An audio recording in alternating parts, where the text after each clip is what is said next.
What could a single photograph reveal about the darkest chapters of our past? In this video, see how John Lennon unknowingly signed an album for the very man who would end his life just hours later. Discover why photographer Robert Landsberg shielded his own camera with his body when Mount St. Helens erupted, leaving behind visuals so crucial that scientists still study them today. Let's dive right in. On the morning of July 16, 1952, Shell R. Alpert, a U.S. Coast Guard photographer stationed at the Salem Air Station in Massachusetts, observed four luminous objects arranged in a distinct V formation through the window of his photographic laboratory. Acting swiftly, Alpert captured a single photograph of these unidentified objects before they disappeared from view. This photograph quickly garnered significant attention as it coincided with a series of similar sightings reported in Washington, D.C. during the same month. The image became a focal point in the study of unidentified flying objects and remains one of the most discussed photographs in UFO history. While some enthusiasts believe it provides compelling evidence of extraterrestrial activity, skeptics suggest the lights could be reflections or other optical phenomena. Decades later, Alpert's photograph continues to be a subject of analysis and debate among researchers and enthusiasts alike.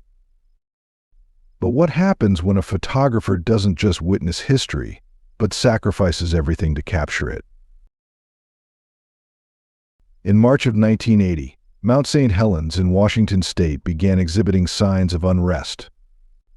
A magnitude 4.2 earthquake on March 20th marked the onset of increased seismic activity. By March 27th, steam explosions were observed, indicating that the volcano was reawakening after more than a century of dormancy. Among those drawn to document these events was Robert Landsberg, a dedicated photographer from Portland, Oregon. He had spent weeks capturing the evolving landscape of the mountain. On the morning of May 18th, Landsberg was positioned just a few miles from the summit when Mount St. Helens erupted catastrophically at 8:32 a.m. Realizing the imminent danger as a massive pyroclastic flow advanced toward him at speeds exceeding 60 miles per hour, Landsberg took decisive action. He rewound the film into its canister, secured his camera equipment inside his backpack, and used his body to shield the precious photographs. 17 days later, Landsberg's body was discovered buried under volcanic ash. Remarkably, the film was intact and provided invaluable documentation of the eruption's progression. These images have since become critical to understanding the sequence and impact of the eruption, offering insights that continue to inform volcanic research and safety measures. Now, how did two killers end up on a basketball card that collectors still chase today? At first glance, the 1990-91 NBA Hoops basketball card featuring Mark Jackson looks ordinary. But seated courtside in the background are Lyle and Eric Menendez, the brothers who, on August 20th, 1989, murdered their parents, Jose and Kitty Menendez, put them in their Beverly Hills home. They initially claimed to have discovered the bodies upon returning from a movie. In the months following the incident, the brothers began spending lavishly on cars, watches, and front-row seats at New York Knicks games. It was during one of those games at Madison Square Garden that the brothers were captured on camera, unknowingly immortalized on Jackson's trading card. At the time, they had not yet been arrested. In 1990, the Menendez brothers were taken into custody. Today, that Mark Jackson card is sought after by collectors. Uncertified versions can be found online for around $15, while professionally graded copies can command higher prices due to their eerie historical connection. Some photos are taken seconds before a person vanishes forever. But what was this man trying to uncover in the sands of Egypt? Stay tuned. An intriguing photograph first appeared online in 2018. The individual who shared it claimed that the image depicted his father during an archaeological expedition in Egypt. According to the account, his father was an avid archaeologist who often conducted solo explorations. On his final journey, he traveled to Egypt and sent an email to his son detailing the discovery of a peculiar tunnel that he believed could lead to a pharaoh's tomb. He described the tunnel's entrance as being adorned with sharp metallic spikes that showed no signs of rust, despite the passage of time. Concerned for his father's safety, the son advised against entering the tunnel. However, the archaeologist was resolute, eager to make a significant contribution to the field.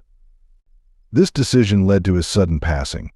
The photograph he took just before his descent serves as a reminder of his final moments. Can a single photo prove that a legendary hotel really is haunted? Or is it just clever timing and cleverer marketing? Before we continue, I have a special 10-second request for all of you listening. If you can help me in any way, just press the notification bell and hit that subscribe button. It means the world. It really supports this channel.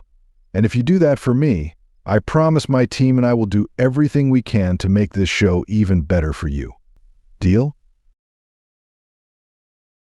The Stanley Hotel, situated in Estes Park, Colorado, opened its doors on July 4, 1909, thanks to the efforts of Freeland Oscar Stanley and his wife, Flora. For many years, it functioned as a luxurious retreat, offering guests panoramic views of the Rocky Mountains. In the early 1980s, reports began to surface of unexplained phenomena within the hotel. Guests and staff recounted hearing the ethereal sound of Flora Stanley's piano resonating through the music room, despite no one being present. Additionally, sightings of Freeland Stanley's apparition were reported in the lobby and his favorite space, the billiard room. The hotel's haunted reputation was further solidified in 2016 when guest Henry Yao captured a photograph that appeared to show a spectral figure atop the grand staircase. Yao maintained that no one was visible on the staircase when he took the photo, adding to the enigma. Skeptics argue that such ghostly tales serve as clever marketing strategies to attract visitors. However, the Stanley Hotel's claim to fame predates these stories. In 1974, author Stephen King stayed at the nearly vacant hotel, an experience that inspired his renowned novel, The Shining. This next image captures the exact moment a music legend unknowingly met his assassin. What happened just hours later shook the world. On December 8, 1980, just hours before he passed away, John Lennon was photographed signing a copy of Double Fantasy for Mark David Chapman, the man who would later assassinate him. The photo was taken by Paul Goresh, a devoted fan who often waited outside Lennon's residence, the Dakota, in New York City. That evening, Chapman stood quietly near the entrance, holding the album. Around 5 o'clock, Lennon and Yoko Ono emerged to head to a recording session. Without hesitation, Lennon signed the album. Goresh captured the moment, unaware he was photographing Lennon with his future assassin. Later that night at 10:50 p.m., Lennon returned home. As he stepped into the archway of the Dakota, Chapman fired 5 shots, striking Lennon 4 times. Chapman remained at the scene and was arrested without resistance. Goresh later approached the New York Daily News, which paid him $10,000 for the now iconic image. Over time, the photo generated significant income through licensing. Today, it remains one of the most chilling photographs in modern history, the calm before an irreversible tragedy. If you were in Paul Goresh's shoes, watching that moment unfold, would you have sensed anything was wrong with Chapman's presence, or just seen another quiet fan? Let us know in the comments below. Over 100 years ago, a striking photograph captured around 1,200 soldiers of the Kexholm Guard Infantry Regiment in remarkable detail. Measuring 42 by 96 centimeters, the image stands out even today for its sharp clarity. Each soldier's face is clearly visible, and in the foreground, thin cigarette holders are scattered in the grass. Historians date the photograph between 1903 and 1909, though the exact occasion is unknown. The men stood in 25 rows, about 50 per row. To prepare for the shoot, scaffolding was built, and a massive camera using a glass plate negative, roughly 65 by 110 centimeters, was mounted high above the formation. Some speculate the photo was part of a covert espionage operation, suggesting the photographer may have used the session to capture images of the surrounding area. The Kexholm Regiment, being an elite Russian imperial unit, included high-ranking officers, making the theory plausible, though unproven. What is confirmed, however, is the photograph's value to historians, who later used it to trace the lives and careers of many of the men depicted. In the early 1920s, photographs showed smiling young women painting luminous watch dials, unaware that their job was slowly poisoning them. Known today as the Radium Girls, they worked for the United States Radium Corporation in cities like Orange, New Jersey, Ottawa, Illinois, and Waterbury, Connecticut. The company's glowing paint, branded as Undark, contained radioactive radium. Workers were never warned of the danger and were instructed to use their lips to sharpen their brushes, a practice called lip pointing. Some even painted their nails and teeth for fun, impressed by the glow. Within a few years, many suffered horrific symptoms, including jaw necrosis and anemia. In 1927, 5 women, including Grace Fryer and sisters Quinta MacDonald and Albina Larice, filed lawsuits against the company, each seeking $250,000. Though the company ceased operations in Orange by 1926, many victims passed away before justice was served. Their fight led to major reforms in workplace safety laws and remains a defining moment in labor rights history. This next image comes from the roof of the world, but triumph quickly turned into an accident. Kurt Diemberger is one of history's most legendary mountaineers, credited with first ascents of both Broad Peak and Dhaulagiri, a feat matched by no other. In 1957, he joined Hermann Buhl, Marcus Schmuck, and Fritz Wintersteller on an expedition to Broad Peak, the 12th highest mountain in the world, at over 8,051 meters. They began their climb in mid-April. On June 9th, Schmuck and Wintersteller summited, followed by Diemberger and Buhl later that same day. It was a historic moment. Buhl became the first person to complete first ascents on 2 8,000ers. Soon after, Diemberger and Buhl attempted nearby Chogalisa, a peak just under 7,700 meters. On June 27th, while retreating during a storm, Buhl fell through a cornice on the East Ridge and was lost. His body was never recovered. Years later, the incident struck again. In 1986, during a descent on K2, Diemberger's climbing partner, British mountaineer Julie Tullis, died in what became one of the worst seasons in the mountain's history. How far can roleplay go before it becomes reality? This experiment, and the photos that came out of it, might disturb you. A 1971 photograph captures participants in the Stanford prison experiment, one of the most infamous studies in psychology. Led by Dr. Philip Zimbardo, the experiment was funded by the U.S. Navy to explore power dynamics in prison systems. It took place in the basement of Stanford University's psychology department, which was converted into a mock prison. 24 physically and mentally healthy male students were selected and paid $15 per day, equal to around $116 in today's money. They were randomly assigned roles, 9 as guards, 9 as prisoners, and 6 as alternates.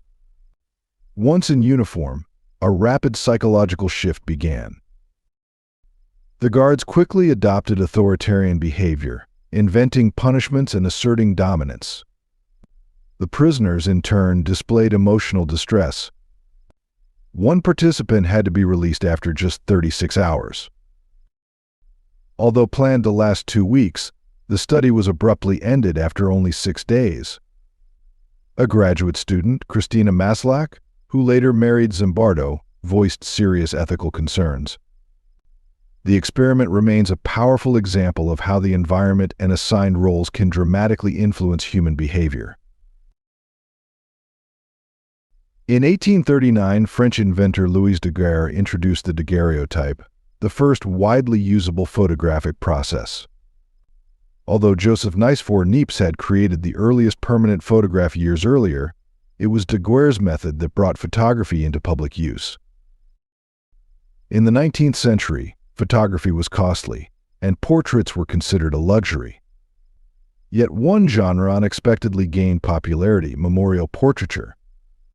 During a time when early childhood illness was common, families often commissioned photographs as a lasting tribute to loved ones who had passed away. Photographers would gently prepare individuals for these sessions, dressing them in formal attire and using special supports to create a natural pose.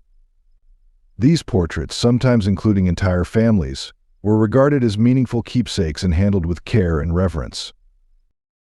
As photography became more accessible and cultural attitudes evolved, this practice gradually declined.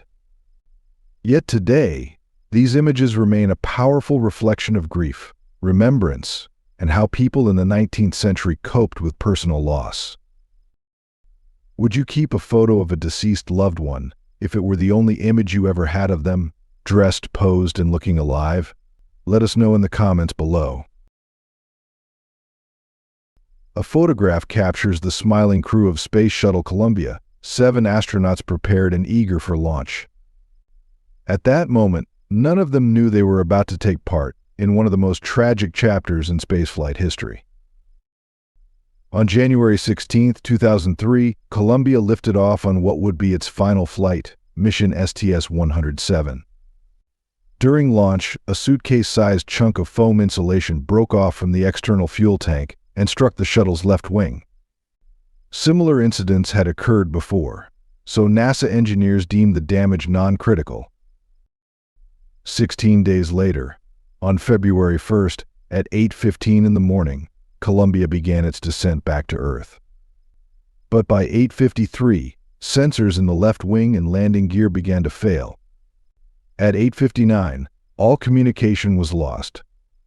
Minutes later, the shuttle disintegrated in the sky over Texas. All 7 astronauts on board were killed. Subsequent investigations confirmed the foam impact had caused a breach in the wing, allowing hot gases to penetrate the shuttle during re-entry. The Columbia incident marked NASA's second shuttle disaster and the third accident in the agency's history, a sobering reminder of the risks faced in the pursuit of exploration. Taken in 1937 by Soviet photographer Viktor Bulla, the photograph shows around 100 children from the Young Pioneers movement wearing gas masks in a field near a forest. While the image may appear strange today, it reflects the heightened fear of chemical warfare in the years between World War I and World War II. After witnessing gas attacks in the First World War, countries across Europe prepared for future conflicts. In the Soviet Union, civil defense became part of the school system. Children were trained in first aid, self-defense, and emergency protocols, including how to use gas masks. These drills were not theatrical. They were serious exercises designed to prepare the youngest citizens for a possible attack.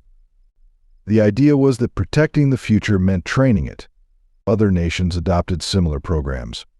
Archival photos from countries like Britain and Germany also show children wearing gas masks during school exercises. This image, though haunting, is a powerful reminder of how deeply the threat of war shaped everyday life, even for children not yet old enough to understand it. A photograph captures a significant moment in Hollywood history. Howard Ashman and Alan Menken accepting the Academy Award for Best Original Song for Under the Sea from The Little Mermaid at the 62nd Academy Awards on March 26, 1990. Their collaboration had revitalized Disney's animated musicals, bringing fresh energy and broad appeal. However, behind the celebratory smiles lay a poignant reality.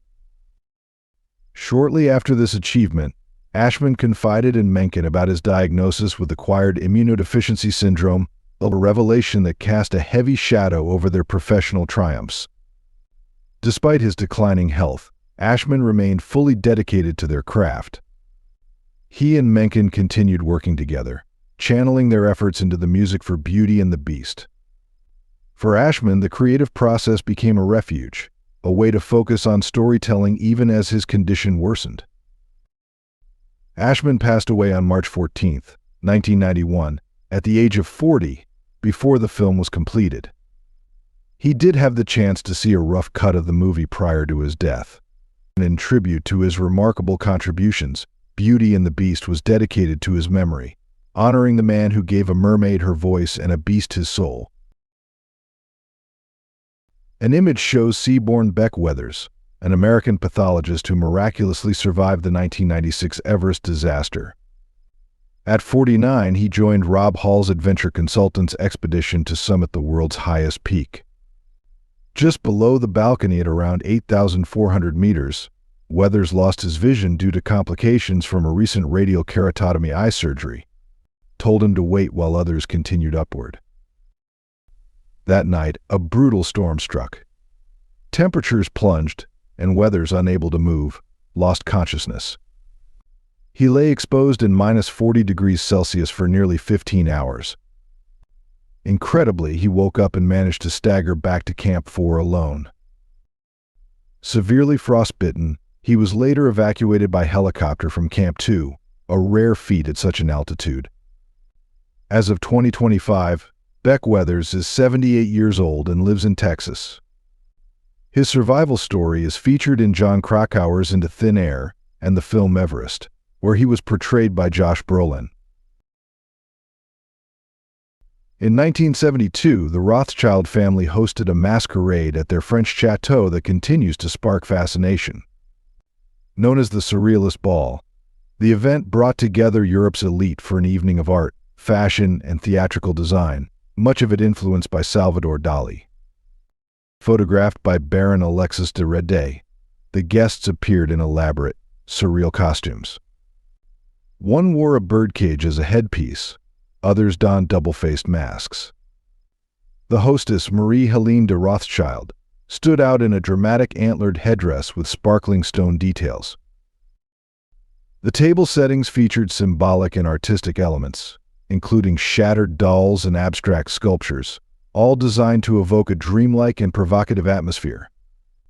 Over time, these details led to rumors and sensational interpretations, especially after Baron de Rede published the photographs following a personal dispute with the family. While some speculate about hidden meanings, others see it as an extravagant, surrealist costume party, a striking moment in 20th century high society. Do you think the Rothschilds' Surrealist Ball was just eccentric art and fashion, or was there something deeper going on behind those masks? Let us know in the comments below, and don't forget to subscribe and follow the channel to discover more interesting things.